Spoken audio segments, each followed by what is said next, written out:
Hello students, आज के इस वीडियो में हम जानेंगे कि बोर्ड एग्जाम के लिए हमको किस तरीके की प्रिपरेशन करनी चाहिए, क्योंकि अभी जस्ट 20 डेज आपके हाथ में, ऑलमोस्ट आप बोल सकते हो 20 से 22 दिन ही आपके हाथ में रह गए हैं बोर्ड एग्जाम के प्रिपरेशन के लिए। तो आप लोगों को अपना 100% एफर्ट्स जो है, मेहनत है ना, आपको है ना अपनी पढ़ाई के लिए लगा देनी चाहिए। And be ready to some sacrifices, कुछ सेक्रीफाइसेस भी आपको करने पड़ सकते हैं। स्पेशली जो सेक्रीफाइस है कि आपको है ना, आपको अपनी नींद से सेक्रीफाइस करना पड़ेगा। That is don't act lazy to study करने के लिए आपको है ना लेजी नहीं फील करना है। आपको है ना अपना टीवी मोबाइल का जो टाइम है एंड जो है ना वो भी सेक्रीफाइस करना पड़ सकता है, और करना भी चाहिए, क्योंकि आपको अच्छे नंबर चाहिए है तो उसके लिए आपको सेक्रीफाइस करना पड़ेगा। और आपका टोटल फोकस आपको है ना ओनली ऑन योर स्टडीज आपको दे देना है। पूरा समय अपने स्टडीज के लिए आपको अलॉट कर देना है, डिवोट कर देना है। एंड एक आपको टाइम टेबल बना लेना है। अपने हिसाब से भी आप अपना टाइम टेबल तैयार कर सकते हो जैसे आपको कन्वीनियंट हो, लेकिन एक टाइम टेबल को फॉलो कीजिए ताकि आप अच्छा स्कोर कर पाए। और आपको है ना अच्छा स्कोर करने से लेकर आपका कॉन्फिडेंस लेवल भी इंक्रीज हो जाए। यहाँ पर एग्जाम्पल के तौर पे एक टाइम टेबल मैंने आप लोगों के लिए तैयार किया। आप अपने हिसाब से, अपने कन्वीनियंस के हिसाब से अपना टाइम टेबल प्रिपेयर कर सकते हैं। जैसे कि है ना मॉर्निंग में, अर्ली मॉर्निंग पढ़ना अच्छा होता है, तो जैसे मॉर्निंग में 5 बजे आप उठते हो और उसके बाद में आप है ना आधा घंटा अपना फ्रेश होने के लिए, रिफ्रेश होने के लिए, चाय वगैरह नाश्ता वगैरह के लिए, आप अगर थोड़ा लाइट स्नैक्स लेने के लिए आप अपना समय आधा घंटा आपने गवा दिया 5 to 5:30 का। देन 5:30 to 7:30 2 आवर्स सिंसियरली आपको मोबाइल साइड में रखकर, मतलब स्विच ऑफ कर मोबाइल का यूज नहीं करना है। आपको अपनी है ना स्टडीज के लिए बैठ जाना है। एंड जो डिफिकल्ट सब्जेक्ट है उससे शुरुआत आपको कर देनी है, उसकी रिवीजन, उसकी शुरुआत कर देनी है। एंड फिर बाद में 7:30 से 8 बजे आप अपना ब्रेकफास्ट एंड रिलैक्स, मतलब आधा घंटा आप अपना ब्रेकफास्ट करो, रिलैक्स करो। एंड फिर आपको 8 o'clock से लेकर 11:30 तक फिर से आपको है ना 2.5 hours के लिए आपको स्टडी करने के लिए यहाँ पर है ना बैठ जाना है। 3.5 hours के लिए, सॉरी, आपको स्टडी करने के लिए बैठ जाना है। 8 से 9, 9 से 10, 10 से 11 और 11:30, मतलब 3.5 घंटा आपको फिर से अपने ना बुक्स के साथ अपने स्टडी करने के लिए सिंसियरली आपको बैठ जाना है। फिर उसके बाद में 11:30 से 1 बजे तक आप है ना अपना या तो आपको कुछ राइटिंग वर्क मिला है या कोई जर्नल कंप्लीट करना है या कोई प्रोजेक्ट है तो उसको कंप्लीट कीजिए। एंड अगेन 1 to 1:30 आप अपना है ना लंच टाइम आप एंड रिलैक्स लंच लेकर और आप थोड़ा सा रिलैक्स ले सकते हैं। एंड फिर है ना आपको 1:30 से 3:30 तक आप अपना रेस्ट कीजिए, एक छोटी सी स्लीप ले लीजिए, नींद ले लीजिए। आपकी नींद भी पूरी होनी जरूरी है, तो एक छोटा सा नैप ले लीजिए। एंड फिर उठने के बाद में आपको है ना स्नैक्स वगैरह कुछ चाहिए, फ्रेश होइए और 3:30 फिर से आप है ना स्टडी करने बैठ जाइए। 3:30 से लेकर 5:30 तक आपको अपनी स्टडीज करनी चाहिए। एंड फिर आधे घंटे का ब्रेक लेकर 5:30 to 6 o'clock ब्रेक लेकर चाय नाश्ता करना चाहिए। एंड उसके बाद में 6 से 8:30 फिर से 2.5 hours आपको अपने स्टडीज को प्लान आउट कर कि भी कौन सा सब्जेक्ट कर रहे हो, कैसे कर रहे हो, तो कंटिन्यूसली आप अपना समय दीजिए स्टडीज के लिए।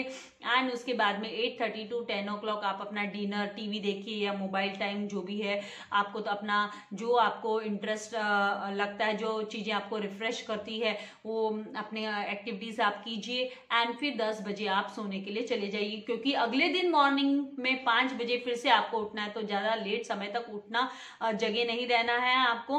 और एक बात है कि आपको ध्यान में रखना है कि जब आप अपना स्टडी करने बैठे हो तो उस समय पर आपको अपना मोबाइल है वो स्विच ऑफ रखना है। आपको मोबाइल को यूज नहीं करना है। जब आप स्टडी करें उसको स्विच ऑफ कर दीजिए, साइलेंट पे भी मत रखिए, स्विच ऑफ कर रख दीजिए। And what you do in this, ये जो 22 डेज में जो आप स्टडी करोगे, जो आप अपना एफर्ट्स डालोगे, वो आपका जो समय है, ये 22 दिन का समय, ये आपका समय एकेडमिक ईयर आपका वेस्ट होता है या सेव होता है ये डिसाइड करेगा। क्योंकि 22 दिन ही खाली आपके हाथ में बचे हैं। 23 तारीख से तो आपकी बोर्ड एग्जाम है ही, 12th वालों की, एसएससी वालों की 29 से है। नाउ यहाँ पर हम अभी देखेंगे कि भाई हमको है ना क्वेश्चन बैंक का इंतजार करना चाहिए या नहीं करना चाहिए, तो उसके बारे में भी हम थोड़ा सा डिस्कशन कर लेते हैं। साइट पर देखेंगे हम तो अभी तक है ना जो इंग्लिश मीडियम के अभी तक है ना यहाँ पर है ना डाउनलोड नहीं किए गए हैं, ना तो है ना अकाउंट्स के, ना ही OCM, ना ही SP, तो ये कोई भी है ना अभी तक PDFs डाउनलोड किए नहीं गए हैं। तो मेरा यही सजेशन है आप लोगों को, डियर स्टूडेंट्स, पूरे साल जो आप लोगों ने स्टडी किया है उसको सिस्टमेटिकली पढ़ते जाइए। जो भी आपके है ना कॉलेज टीचर्स ने एंड जो भी आपने चैनल्स पे इंपॉर्टेंट क्वेश्चंस करके देखे हैं तो उनको है ना अच्छे से रिवाइज कीजिए। आपको अच्छे मार्क्स स्कोर करने में डेफिनेटली हेल्प हो जाएगी। आपको है ना प्रश्न पेड़ी मतलब क्वेश्चन बैंक का इंतजार करने की जरूरत नहीं है, बिकॉज वी नेवर नो। अभी तो खाली 22 डेज अभी हमारे हाथ में है, हम इसका वेट करते रहेंगे तो फिर हमारी स्टडीज कैसे होगी। तो आपको इसका इंतजार ना ही करना है। वैसे भी प्रश्न पेड़ी काफी लेंदी आ रही है, जैसे कि यहाँ पर है ना कॉमर्स के मैथ्स की है ना 137 पेजेस की पार्ट 1, तो मतलब आप सोचिए कि पूरी की पूरी टेक्स्ट बुक है, तो इसका फिर इसके पीछे समय गवा कर है ना कोई फायदा नहीं है। आपको है ना अपना समय नहीं गंवाना है और अपनी है ना प्रैक्टिस है ना जिस तरीके से आप कर रहे हो अपनी जारी रखिए। जो आपको टीचर्स इंपॉर्टेंट बता रहे हैं वो क्वेश्चंस को अच्छे से करिए, और जो मैं साइट पर दे रही हूँ उनको अच्छे से करिए। आपको डेफिनेटली अच्छे मार्क्स स्कोर करने में हेल्प हो जाएगी। एंड हमेशा ध्यान रखना है कि पढ़ते वक्त आपको है ना सेकेंड पॉइंट की है ना आपको डिफिकल्ट टॉपिक्स है ना पहले पढ़ने हैं। वो भी है ना अर्ली मॉर्निंग जब आप उठते हो उस टाइम पे है ना वो बेस्ट टाइम होगा कि आप अपने डिफिकल्ट टॉपिक्स को उस समय पर है ना रिवाइज करें, पढ़े। एंड जो हाई वेटेज वाले चैप्टर्स है पहले उनको प्रिपेयर करें, उनको अच्छे से थरोली प्रिपेयर कर ले। हर सब्जेक्ट के लिए यही एप्लीकेबल है जिनमें हाई वेटेज है। अगर आपको वेटेज चैप्टर्स के पता नहीं है तो उसका भी वीडियो मैंने डाउनलोड किया हुआ है, तो आप साइट पे जाकर प्लेलिस्ट से ले सकते हैं। एंड फोर्थ बात ये है, पॉइंट ये है कि सॉल्व जितने भी MCQ क्वेश्चंस दिए हुए ऑब्जेक्टिव काइंड के क्वेश्चन जो आपके टेक्स्ट बुक के पीछे चैप्टर्स के बिहाइंड आपको दिए हुए हैं उनको अच्छे से प्रिपेयर कर लीजिए। एंड ऑल्सो आपको क्या करना है, lookup for the answers of question, जैसे कि ये जो टर्म्स एंड कॉन्सेप्ट्स है, एंड आपको केस स्टडी हुआ, सिचुएशन को स्टडी करना हुआ, इकोनॉमिक्स में आइडेंटिफाई द कॉन्सेप्ट हुआ फ्रॉम द गिवन एक्सरसाइज। ये टेक्स्ट बुक के पीछे वाले जितने भी दिए हुए हैं आपको उनको अच्छे से आपको प्रिपेयर कर लेना है। देखिए किसी किसी क्वेश्चन का तो आंसर है ना आपको है ना शॉर्ट नोट वगैरह लिखने में, डिस्टिंग्विश बिटवीन वगैरह लिखने में, तो आप कहाँ कहाँ पे आप उस कॉन्सेप्ट को यूज कर सकते हो उसको उस तरीके से आपको स्टडी करना है। एंड आपको है ना ये ज्यादा अच्छा होगा कि आप जस्ट शो ऑफ के लिए स्टडी करो, उससे अच्छा आप कम स्टडी करो, लेकिन एकदम सिस्टमेटिकली अच्छे से स्टडी करो। एंड है ना 8 पॉइंट पढ़ने के बजाय आप 5 पॉइंट ही पढ़ो, लेकिन उन 5 पॉइंट्स को आप बहुत अच्छे से है ना प्रिपेयर करके लो। और की पॉइंट्स आपको जरूर आंसर्स के लिखने हैं, तो जितना भी पॉसिबल हो आपको 6th बात ये ध्यान में रखनी है कि वो है ना आंसर जो है आपके वो पॉइंट वाइज ही आप स्टडी करो। एंड आप 10 मार्क का को अगर क्वेश्चन है तो उसके लिए आपको कम से कम 6 से 8 पॉइंट आपको है ना लिखने होंगे। एंड शॉर्ट नोट्स में 5 पॉइंट्स एटलीस्ट आप अपने लिखोगे। तो ये इन चीजों का आपको ध्यान रखना है कि की पॉइंट्स के साथ में आप अपने आंसर्स को अच्छे से स्टडी करो, लर्न करो, एकदम पॉइंट्स वाइज स्पेलिंग्स के साथ में आप लर्न करो, टेक्स्ट बुक रीडिंग करो। एंड ऑलवेज आप है ना पहले जो है ना एक्सप्लेनेशन से पहले आपको, जैसे मैंने कहा, की पॉइंट्स को अच्छे से याद करो। उसके बाद में है ना आपका की पॉइंट अगर करेक्ट है, आपको की पॉइंट के हिसाब से आंसर्स को प्रेजेंट करना है। की पॉइंट आपका सही है तो भले आपका एक्सप्लेनेशन 2-3 लाइन का होगा तो दैट इज इनफ, लेकिन एटलीस्ट आप है ना की पॉइंट के साथ अपने आंसर्स को लर्न करो। फिर आपको एकदम शांति के साथ अपना है ना पेपर कंप्लीट करना है। आराम से जब पेपर हाथ में आता है तो पेपर को देखो, समझो उसको। एंड है ना जितने भी क्वेश्चंस, ऑल क्वेश्चंस जो आपको अटेंड करने बोलेंगे तो try to attend all the questions, सारे के सारे क्वेश्चंस है ना अटेंड करने हैं आपको। इसके लिए आपको क्या करना है, आपको एक्स्ट्रा क्वेश्चंस को पहले अटेंड नहीं करना है, एक्स्ट्रा क्वेश्चन को पहले नहीं अटेंड करना है। पहले पूरा पेपर जितना रिक्वायर्ड पेपर है 80 मार्क्स का, उस पेपर को पहले कंप्लीट करो। उसके बाद में आपके पास समय रहता है और आपको कोई एक्स्ट्रा क्वेश्चन अटेंड करना है तो एक्स्ट्रा क्वेश्चन आप अटेंड कर सकते हैं। अदरवाइज आप अपना समय है ना गवाओगे नहीं, एक्स्ट्रा क्वेश्चन को लिखने में अपना समय नहीं वेस्ट करोगे। और उसके साथ साथ है ना आप अगर किसी आंसर को लिख रहे हो तो ऐसा नहीं कि उस आंसर को आप काफी लेंथी लिख दो, आपको वो आंसर अच्छे से आ रहा है इसलिए लिखे जाओ उस पर, वो चीज भी आपको करनी नहीं है। आपको अपना है ना जितना रिक्वायर्ड है उतना कंटेंट आपको लिखना है, अपना समय नहीं गंवाना है। नहीं तो क्या होगा कि आपका आपका पेपर इनकम्प्लीट रह जाएगा। वैसे तो आपका है ना 3 आवर्स का पेपर है, उसमें 3 आवर्स एंड 30 मिनट्स का हो गया, मतलब 3.5 घंटा आपको मिलने वाला है 80 मार्क्स के पेपर के लिए। तो आप लोगों को पेपर लिखने के लिए भी इनफ टाइम है, ऐसा नहीं कि आपके पास पेपर लिखने के लिए टाइम नहीं रहेगा। एंड नेक्स्ट बात आपको याद रखनी है कि जब आप पढ़ रहे हो, मतलब जैसे आप अपना अभी 22 डेज में आप घर पे बैठ के जब पढ़ रहे हो, तो आपको है ना पेंसिल अपने हाथ में रखनी है, ताकि आप जो इंपॉर्टेंट वर्ड्स हो टेक्स्ट बुक में, सेंटेंसेस हो, उसको अंडरलाइन कर सको और है ना मीनिंग लिख सको। कॉम्प्लेक्स वर्ड्स का, डिफिकल्ट जो वर्ड्स है, कॉम्प्लेक्स वर्ड्स है, उनके मीनिंग लिख सको, ताकि जब आप है ना फिर से एग्जाम के टाइम पे जब बुक खोलो और उसको समझोगे, रिवाइज करोगे, तो आपको है ना फिर वो डिफिकल्ट वर्ड्स एंड मीनिंग्स ना देखना पड़े। आपका समय है ना वो रिविजन के समय पर बच जाए मीनिंग्स वगैरह देखने के लिए। तो वहीं पे पेंसिल से आप है ना नोट डाउन करके रखो।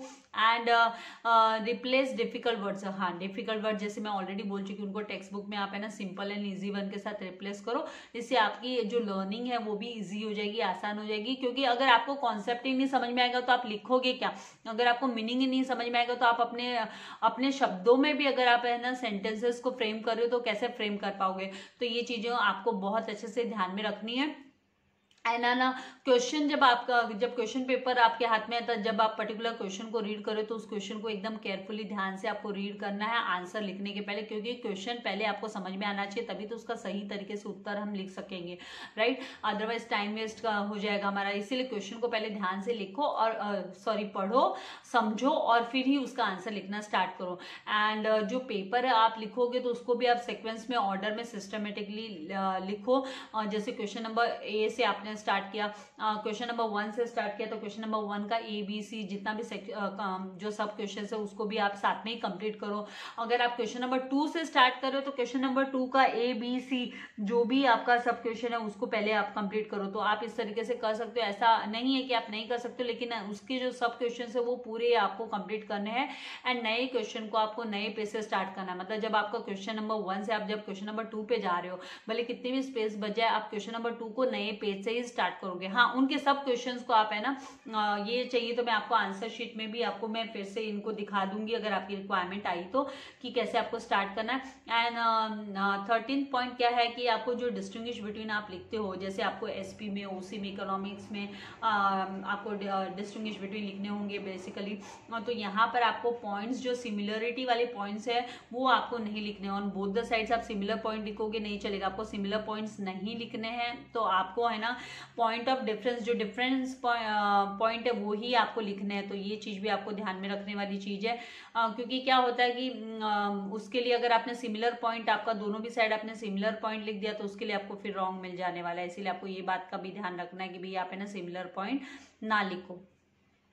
फिर जैसे एग्जाम्पल के तौर पे अगर मैं आपको बोलूं कि total utility and marginal utility, मैंने इकोनॉमिक्स से एग्जाम्पल जस्ट आपके लिए लिया है। तो जैसे टोटल यूटिलिटी, पहला पॉइंट आप लिख रहे हो, डिफरेंस का लिखने जा रहे हो कि total utility is equal to marginal utility initially and marginal utility is equal to total utility in the beginning. तो ये आपका गलत मिलेगा। इसके लिए डिस्टिंग्विश बिटवीन में इस तरीके के जो कॉमन जो सिमिलरिटी वाले पॉइंट्स है वो आपको नहीं लिखने हैं, ये चीज का आपको ध्यान देना है।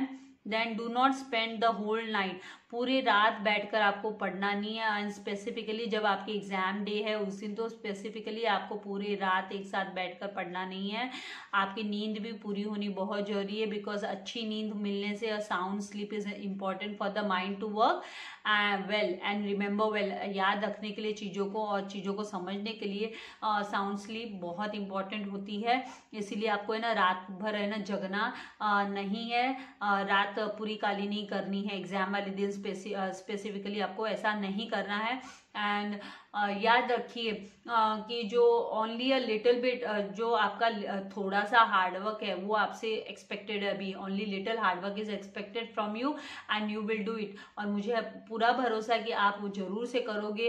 एंड आपको भी अपने में भरोसा रखना है, बिलीव इन योर सेल्फ। अपना 100% दीजिए, गिव योर 100% एंड रेस्ट बाकी का बचा हुआ भगवान पे छोड़ दीजिए। गॉड विल सी, आपका एफर्ट्स देखेंगे और आपको जरूर है ना अच्छे मार्क्स मिलेंगे। तो stay blessed and healthy for ever and all the best for your exam preparation. बातों को ध्यान में रखना है, लाइक शेयर एंड सब्सक्राइब करना नहीं भूलना है और आप भी अच्छे से पढ़ाई कीजिए। Thank you very much. God bless you all dear students.